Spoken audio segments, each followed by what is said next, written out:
Είμαστε εδώ στο κανάλι Θάνος Κόκαλης Δημοσιογράφος 2, που σε λίγο θα δούμε αναλυτικά.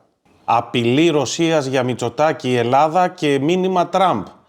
Ευρωπαϊκές χώρες όπως η χώρα μας απειλεί η Ρωσία σε περίπτωση που δεχθούν γαλλικά βομβαρδιστικά με πυρηνικά όπλα. Όπως δήλωσε ο αναπληρωτής του Ρωσικού Υπουργείου Εξωτερικών, ο Μακρόν συζητά το συγκεκριμένο σχέδιο με τη Βρετανία, τη Γερμανία, την Πολωνία, την Ολλανδία, το Βέλγιο, την Ελλάδα, την Σουηδία και τη Δανία.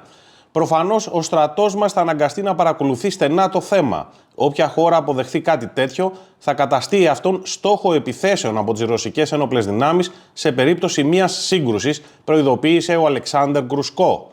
Και δεν είναι μόνο οι Ρώσοι που μας στοχοποιούν, αλλά και οι Ιρανοί. Όπως είπαν και στον Α, το μήνυμα με τα καλά λόγια του Τραμπ για τον Μητσοτάκη είναι ως αποτέλεσμα των παραχωρήσεων, όπως με τις αμερικανικές βάσεις, που ο Κυριάκος υπογράφει συνέχεια ότι του ζητήσει η Κίμπερλι, και έτσι όμως αυτομάτως γινόμαστε στόχος.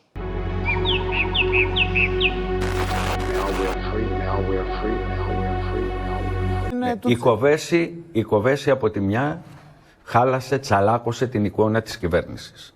Έρχεται όμως ο Ντόναλντ, χτες το βράδυ, ναι, ο οποίος όχι μόνο φτιάχνει από εκεί που νομίζαμε ότι μας μιλάει, είπε φανταστικός ο Μητσοτάκης. Αποθεώνει τον Μητσοτάκη και τον αποθεώνει με τέτοιο τρόπο που κατά τη γνώμη μου δείχνει ότι η Κίμπερλι έχει κάνει καλή δουλειά. Μάλιστα. Βέβαια θα πρέπει να αποφασίσουν τα γαλάζια παπαγαλάκια. Μια τον βγάζουν οι Μήτρελο τον Ντόναλντ, μια τον βγάζουν αυτό. Ας αποφασίσουν, γιατί οι ίδιοι άνθρωποι είναι που λένε και τα δύο. Θα τον περιμένουμε στην Ελλάδα τον Ντόναλντ Τραμπ. Θα έρθει στην Ελλάδα, το προανήγγειλε ο Κυριάκος χθες στη συνέντευξη που έδωσε σε ένα αμερικάνικο δίκτυο, ναι. Και με βάση αυτή τη συνέντευξη έγινε η συζήτηση τώρα εδώ του... Θα ψάξω τα πλάνα που λέγαμε ότι θα έρθει με φόντο την Ακρόπολη για τη Σύνοδο της Ειρήνης. Ναι. Πριν ένα χρόνο το λέγαμε. Θα δώσουμε και τον Νόμπελ. Γιατί έχουμε άνθρωπο. Ετοιμάζονται, έρχεται. Βέβαια, τα καλά λόγια... Είναι πολύ τιμητικό για έναν Έλληνα αξιωματούχο, πόσο μάλλον τον πρωθυπουργό της χώρας, να ακούγεται μια τέτοια κουβέντα, όπως και να έχει, και ειδικά σε μια περίοδο που οι διμερείς σχέσεις είπε, για παράδειγμα, είναι στην ακμή τους. Ακούστε τώρα. Είναι δίκοπο μαχαίρι η δήλωση του, τα καλά λόγια του... Θες να την ακούσουμε? Την έχω και υποτιτλισμένη. Ναι. Για να τη δούμε. Για δες, είναι σημαντική. Να την ακούσουμε, παρακαλώ. Greece has been very supportive, actually. Greece has been terrific. He's a terrific guy because he understands the importance of it. Λέει ότι είναι φανταστική η Ελλάδα. Μας έχει βοηθήσει και τρομερός τύπος ο Μητσοτάκης. Αναγνωρίζει και μέσα από τα ενημερωτικά σημείωμα τον ρόλο που παίζει,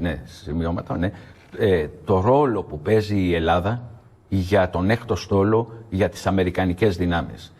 Και εδώ θέλω να σου πω... Άρα σαν να λες ότι στηρίξαμε τα θέλω των Αμερικανών και γι' αυτό ακούμε τα καλά λόγια. Και τι άλλο. Για τον πόλεμο κυρίως. Ναι. Βεβαίως για τον πόλεμο. Και για το LNG και για πολλά. Για τα πάντα όλα. Και όλα αυτά δεν θα μπορούσε η κυβέρνηση Μητσοτάκη να τα είχε εκτελέσει εάν δεν είχε κάνει την υποδομή η κυβέρνηση Τσίπρα.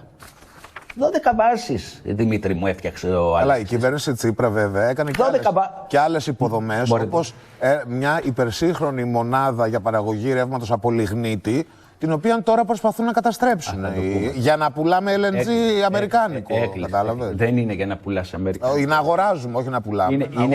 Είναι πιο περίπλοκο. Έχεις δίκιο για τη μονάδα. Τώρα, ποιοι από τη δήλωση αυτή, και να πάμε μετά στη μονάδα, από τη δήλωση του Ντόναλντ Τραμπ έχουν θορυβηθεί. Ο ένας είναι ο Τούρκος. Ποιος? Είναι γροθιά, ο κύριος Ερντογάν. Είναι γροθιά στο στομάχι. Ναι, και ειδικά σε μια περίοδο που μιλούν πολύ και για το τρίπτυχο συνεργασίας Ελλάδας, Κύπρου, Ισραήλ. Τι δείχνει? Δείχνει η δήλωση του Τραμπ, αναγνωρίζει τον σημαντικό ρόλο της Ελλάδας και για τον ΝΑΤΟ και για τις Ηνωμένες Πολιτείες, η βάση της Σούδας, η βάση της Αλεξανδρούπολης, αυτά για τα οποία η Τουρκία έχει παίξει έναν περίεργο ρόλο όλα αυτά τα τελευταία χρόνια. Κάνει όμως και κάτι άλλο. Ναι.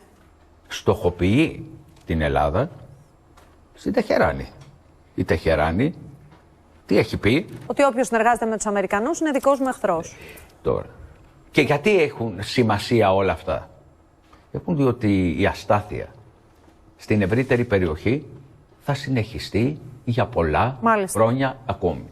Όταν χτες είπαμε ότι η Ευρωπαϊκή Ένωση ουσιαστικά ξεπάγωσε το δάνειο των 90 δισεκατομμυρίων. Αυτό, αν με ρωτάς, δείχνει ότι θα κρατήσει και αυτός ο πόλεμος άλλο τόσο. Δηλαδή... Μα αυτό είναι, ότι ο πόλεμος θα κρατήσει. Της Ουκρανίας με τη Ρωσία. Και ερχόμαστε λοιπόν. Και ερχόμαστε μεταξύ οι Ευρωπαίοι πεινάνε και εμείς τροφοδοτούμε την οικονομία της Ουκρανίας με όπλα και αυτό το οποίο λες τώρα συνδέεται με αυτό που είπε λίγο πριν ο Δημήτρης.